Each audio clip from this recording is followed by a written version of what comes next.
Okay, isang magandang umaga po sa inyong lahat mga kasiktis. So, nandito po tayo ngayon sa ating pinuntahan po natin yung nangyaring sitwasyon dito sa atin at mayroon pong nabalita sa amin, nireport sa amin na mayroon na po na aksidente dito sa area. So pinadali po namin pinuntahan at ito po nga po nangyari. Ito. Oh. Nako po, kaya siya sabi ko, pag nagda-drive, hindi dapat nagsi-cellphone. Yan tuloy. Overspeeding pa. Ay nako. Ito pa isa natin kasama, no? Ito nangyayari pag overspeeding ang ating sasakyan. May posibilidad na pwedeng madisgrasya. So yan po ang nangyayari. Ito po ang mangyayari sa inyo kapag nagsiselfone tayo habang nagmamaneho.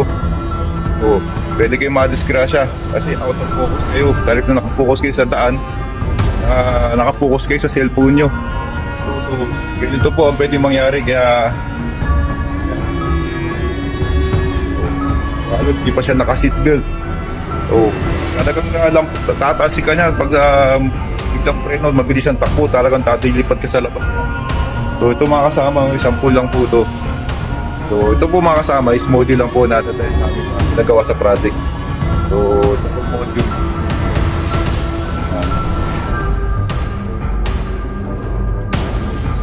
Yan po. Model lang po ito mga kasama, sample lang po ito na dadalhin natin sa site. At para po maging aware po yung ating mga driver doon sa tuwing dadaan po sila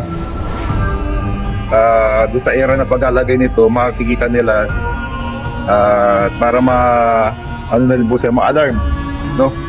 At maging ano po sila, aware doon sa kanila na dapat pag nagmamaneho sila, focus lagi dapat sila sa daan, sa kanilang pagmamaneho, at hindi dapat gumagamit ng mga gadget, gumagamit ng cellphone. Yan po kasi man dito karamihan nangyayari po yung aksidente sa daan. So yun po. May nakalagay po doon sa mga sasakyan natin na no overspeeding. Stop on sign. Never use mobile while driving. And so ito po may mga signs po nakalagay. No overspeeding.